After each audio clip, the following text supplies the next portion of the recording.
Philadelphia, 1776.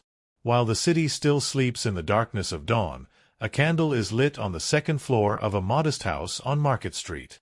It is exactly 5 a.m. A 70-year-old man, who should be resting his tired bones, is standing, naked before the open window, taking his morning air bath. The temperature is below freezing. His neighbors, if they saw him, would call a doctor. They would think he had gone mad. But this madman is, at that very moment, mentally rewriting passages of the Declaration of Independence that would change the world forever. Thomas Jefferson wrote the words, but it was Franklin who made them immortal. And he did so because his mind was sharp as a razor at 5 a.m., while Jefferson was still snoring in his bed.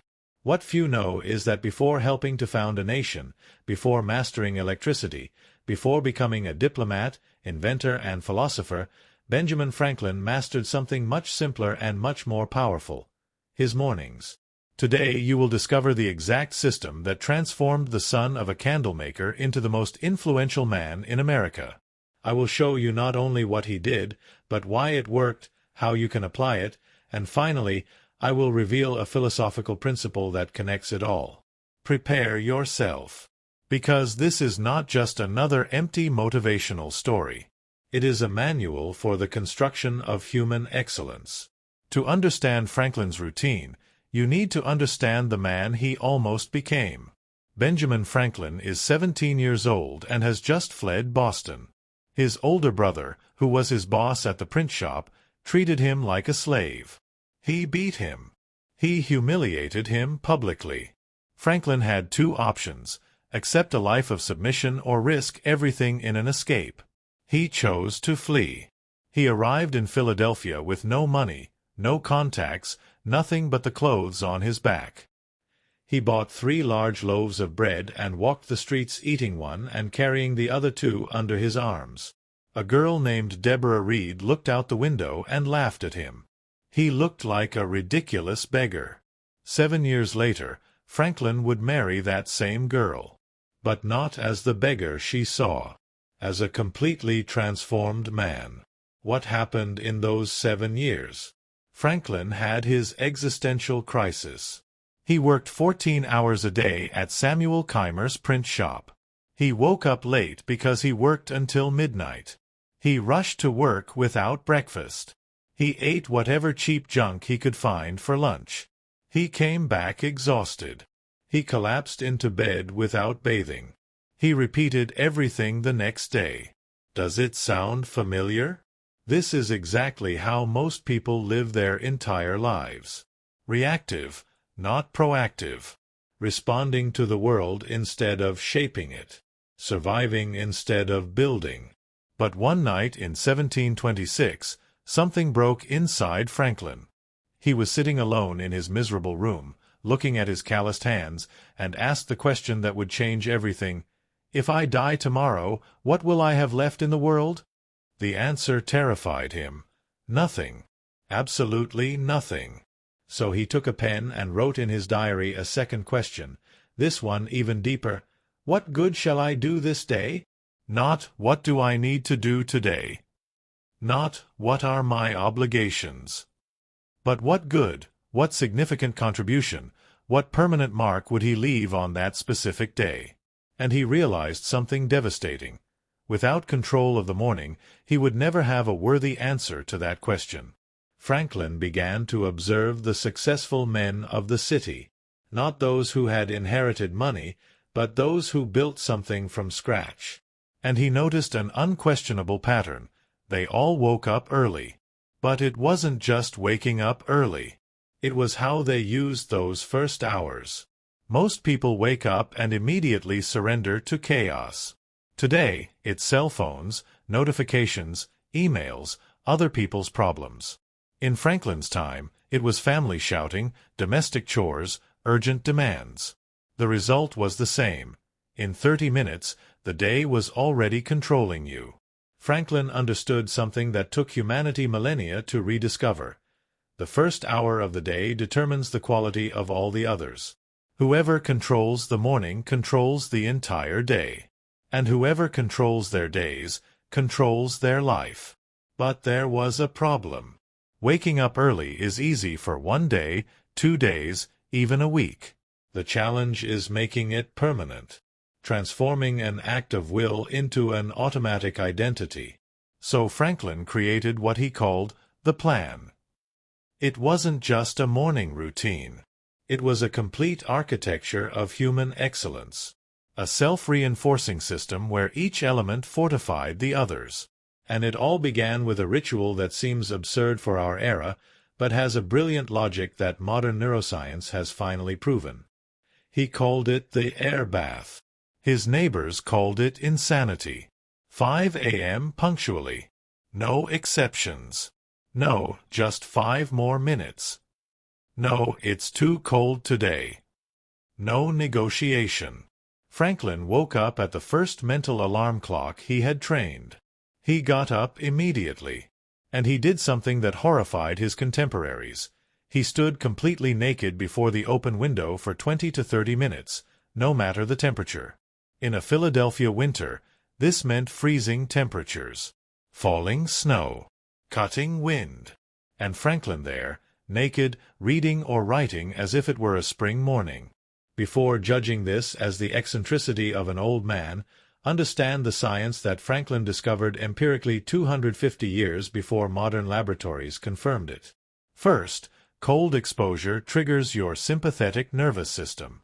Adrenaline. Noradrenaline. Your body really wakes up, not that zombie awakening of someone drinking coffee while still half asleep. Franklin was doing cold exposure therapy before Wim Hof was born. Second, the thermal shock drastically increases blood circulation. Your brain receives pure oxygen. Your cells wake up. You are no longer in a state of semi-consciousness.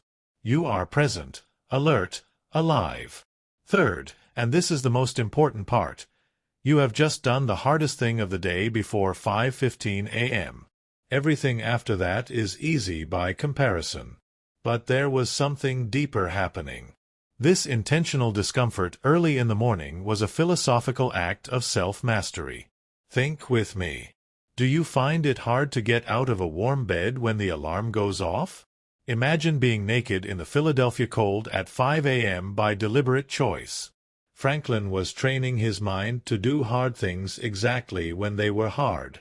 He was establishing, in the first act of the day, that he controlled the body, not the other way around. That comfort was not his master. That discipline was not negotiable. And here is the secret no one tells you about discipline. It doesn't start with big heroic decisions. It starts with small acts of voluntary discomfort that you stack, one on top of the other, brick by brick, until you build an absolutely unshakable internal fortress. Every time you give in to comfort early on, you teach your brain that your impulses rule more than your will. Every time you overcome the impulse, you reinforce your internal sovereignty. Franklin did this 365 days a year. For 50 years. Can you imagine the strength of character that builds? After the air bath, Franklin dressed carefully. But he still didn't start working. He didn't open correspondence yet. He didn't deal with urgent problems yet. Because productivity without direction is just motion without progress. Frenetic activity is not achievement. And that is where the most important part of the entire routine came in. The moment that separated Franklin from all the other working men of the time. 5:30 a.m. sitting at his simple desk, with the city still asleep outside and only candlelight illuminating his diary, Franklin opened the page for the day and wrote in large letters at the top, "What good shall I do this day?" And he waited. He didn't write immediately. He sat in silence for a few minutes, contemplating the question, letting it sink deep. Because this was not a rhetorical or decorative question. It was the compass that would guide the next 16 hours. Then he began to plan. Not vaguely. Not, "I'm going to work hard today." But with surgical precision. 6 a.m. to 8 a.m., work at the print shop, composing pamphlets. 8 a.m. to 9 a.m., breakfast and reading natural philosophy. 9 a.m. to noon, attending to customers and business management. Noon to 2 p.m., lunch, reading, and rest. 2 p.m. to 6 p.m., productive work, experiments, or writing. 6 p.m. to 7 p.m., organizing the next day. 7 p.m. to 10 p.m., music, conversation at the Junto Club, or reading. 10 p.m., review of the day and preparation for sleep. Everything timed. Everything intentional. Nothing left to chance or momentary inspiration. While other men let the day happen to them, Franklin built his days like an architect builds cathedrals. Stone by stone, hour by hour, decision by decision. But here is what truly fascinates. Franklin didn't just plan tasks. He planned virtues. At age 20, he created a list of 13 virtues he wanted to develop. Temperance, silence, order, resolution, frugality, industry, sincerity, justice, moderation, cleanliness, tranquility, chastity, and humility. And here is the stroke of genius. He did not try to practice them all simultaneously. That would be impossible and frustrating. Instead, each week he focused intensely on one virtue. Only one. Sequential focus, not parallel. Depth, not breadth. In the week of order, every object on his desk had an exact position. Every hour had a defined task. Every paper was filed immediately. If he failed, he marked it in his diary. In the week of silence, he practiced speaking only when absolutely necessary. He listened more. He observed. He let others fill the void with their own revelations. In the week of industry, every hour had to produce a tangible result. No work, that was just empty activity. Real results or it didn't count. 13 weeks completed a cycle. Then he started over. 4 cycles a year. 450 years. Can you do the math? Franklin practiced each virtue intensely approximately 200 times throughout his life. This is not empty self-help. This is military-grade behavioral engineering applied to the construction of an exceptional character. And every morning, as he answered, "What good shall I do today?" he checked which virtue he was training that week and structured his day to maximize opportunities to practice it. But Franklin knew something that destroys most well-intentioned plans. Intention without accountability is just a comforting fantasy. So he created a brutal accountability system that made it impossible to lie to himself. 10 p.m. While most people collapsed into bed after a chaotic day, Franklin performed the ritual that transformed experience into wisdom, the nightly review.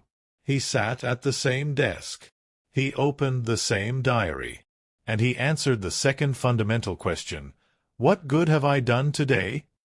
But it wasn't a hollow celebration or modern therapeutic journaling. It was a rigorous audit. A courtroom without mercy. He reviewed every hour planned in the morning and confronted reality. 6 a.m. to 8 a.m. at the print shop. Done? Produced as expected? Yes. 8 a.m. to 9 a.m. reading. Done? Read how many pages? 47 pages of Plutarch. Yes. 9 a.m. to noon customer service. Done? Attended 6 customers. Closed 2 contracts. Yes. 2 p.m. to 6 p.m. writing. Done? Wrote only 1 page of the pamphlet. No. And then came the part that hurts. Why did I fail? He didn't accept generic excuses. I was tired was not an answer. I had unforeseen events, justified nothing. He dissected the failure until he found the real root cause, lost 45 minutes in useless conversation with a visitor who brought no value. Failed to apply the virtue of silence. Should have politely shortened the conversation by 5 minutes. Tomorrow, when conversation becomes useless, thank them and return to work immediately. Additionally, for each virtue of the week, he had a table in his diary. Every day he failed in that specific virtue, he marked a black spot. The goal was to end the week with as few black spots as possible. In the beginning, his pages were full of black spots. He failed constantly. But here is the magic. He knew he was failing. He couldn't lie to himself. The black spots allowed no comforting illusions. And week after week, year after year, the black spots decreased. Not because he became perfect, but because his habits became automatic. The virtues ceased to be a conscious effort and became his nature. This created an immediate feedback loop that most people never experience. He didn't wait for the end of the year to evaluate if he was progressing. Every night, he knew exactly where he was winning and where he was failing. And every morning, he adjusted the plan based on the empirical data from the previous night. Think of the power of that. Most people live entire decades without ever really evaluating if they are progressing. They think they are getting better because they feel like they are trying hard. They confuse motion with progress, activity with achievement. Franklin measured. He quantified. He knew with mathematical precision if he was becoming better or just getting older. And the results of this obsessive precision? By age 42, he had already retired from the print shop, rich enough never to have to work again. Not because he inherited money. Not because he was lucky. Not because he exploited anyone. Because every day, for 22 years, was optimized to produce maximum value with minimum waste. But here is what separates Franklin from other disciplined and successful men of the time. He didn't use this routine just to accumulate personal wealth and live comfortably. He used it to build something infinitely larger. Franklin is 51 years old and has just been sent to London as a representative of Pennsylvania. He will spend 5 years negotiating with the British Empire. Any other man would arrive in London intimidated. After all, he is representing a miserable colony before the most powerful nation in the world. He is dealing with aristocrats who consider Americans uncultured barbarians.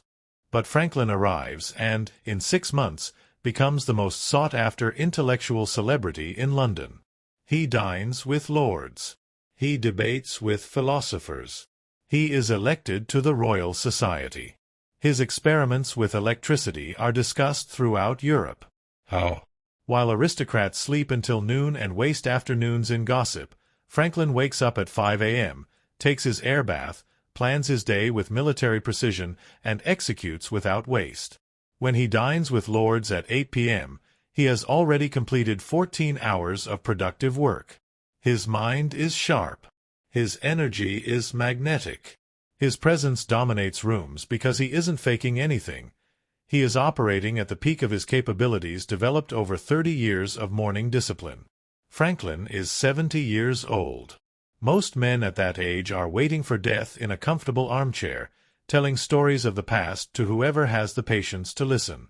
Franklin is simultaneously refining the Declaration of Independence with Jefferson, negotiating a military alliance with France, inventing bifocal lenses, mapping the Gulf Stream, writing philosophical treatises, reforming the American postal system, and founding universities and libraries. How does a single 70-year-old human being do all of this at the same time? Because he wasn't improvising. He wasn't trying to do his best vaguely. He was executing the same precise system he created at 20. Wake up at 5 a.m. air bath. Plan. What good shall I do today? Execute each hour with surgical precision. Review at night. What good have I done? Adjust. Sleep. Repeat. 50 years of this cycle transform an ordinary man into a force of nature. When Franklin entered negotiations with the French court, he wasn't an old man improvising based on life experience. He was the product of 50 years of compounded morning discipline. Each virtue he practiced for decades was now operating automatically, without conscious effort. Temperance kept him sober while French nobles got drunk and revealed secrets. Silence made him listen more than talk, capturing information that others wasted. Order kept his documents and arguments organized perfectly, while opponents got lost in chaotic papers. Resolution meant that when he promised something, he delivered without fail, building an unshakable reputation. Sincerity allowed him to lie strategically when necessary, because he had built up a credit of honesty that made his rare lies impossible to detect. Each virtue was a sharp tool. Each habit was a calibrated weapon. He wasn't just negotiating with France. He was operating a machine of influence built over half a century. And it worked.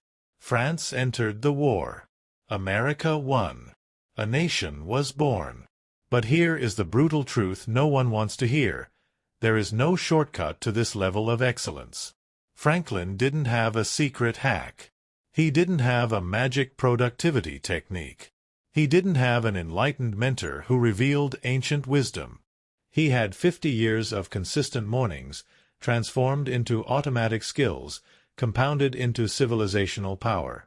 And this unshakable foundation allowed him to do the hardest thing any human being can do: help create an entire nation from scratch, with institutions that last to this day, nearly 250 years later. But there is something even deeper happening here. Something most historians ignore completely because it is hidden in plain sight. Franklin was never a devout Christian. He went to church occasionally for politics, but found the sermons boring and the theology questionable. He never followed religious dogmas blindly. He questioned everything.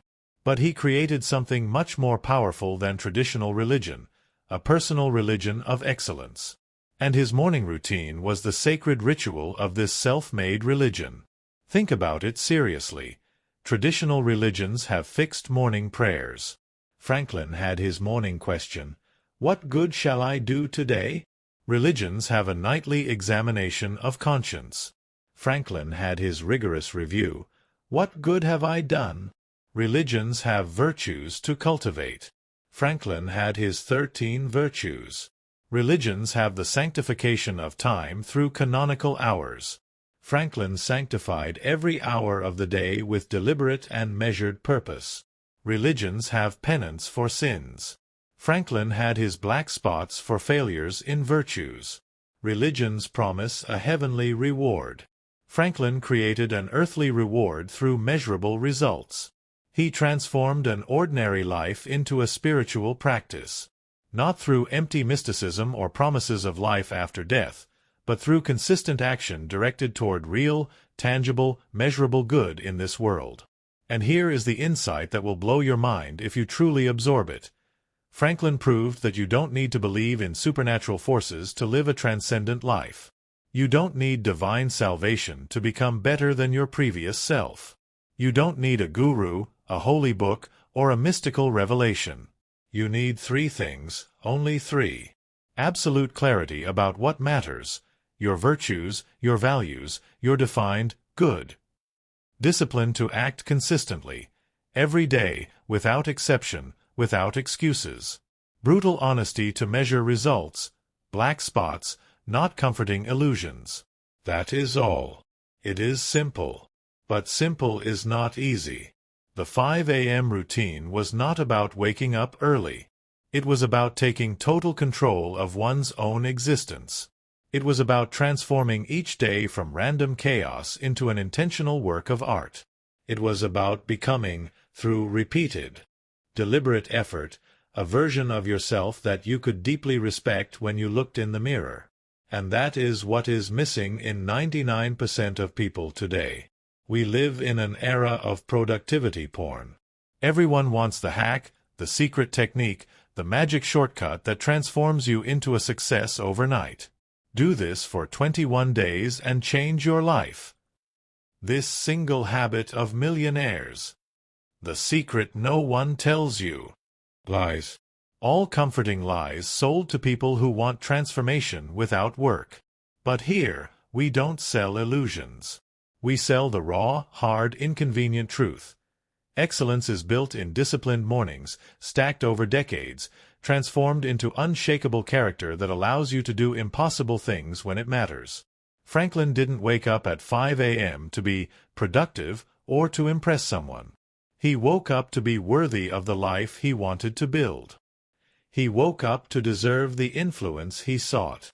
He woke up because he knew that ordinary men do not build extraordinary nations. And here is the question that should haunt you today. 50 years from now, when you look back, will you have built something worthy of being remembered? Or will you have just collected days wasted in mediocre comfort, empty distractions, and the illusion that one day you will start? Benjamin Franklin died in 1790, at age 84. More than 20,000 people attended his funeral. France and America entered official mourning. Entire nations stopped to honor a man who started as the son of a candle maker. And it all began with a 20-year-old youth, naked before a cold window at 5 a.m., asking a simple but devastating question. What good shall I do this day? That is your question now. Not tomorrow. Not Monday. No. If this has awakened you, if you felt the truth cutting through the comfortable mediocrity of your current routine, take action immediately. Discipline without community is loneliness, and you don't need to build your excellence alone. Remember this fundamental truth. Greatness doesn't happen in single epic moments. It happens in disciplined mornings, repeated relentlessly until death. The question is not whether you are capable. The question is whether you are willing to pay the price that few pay to have what few have.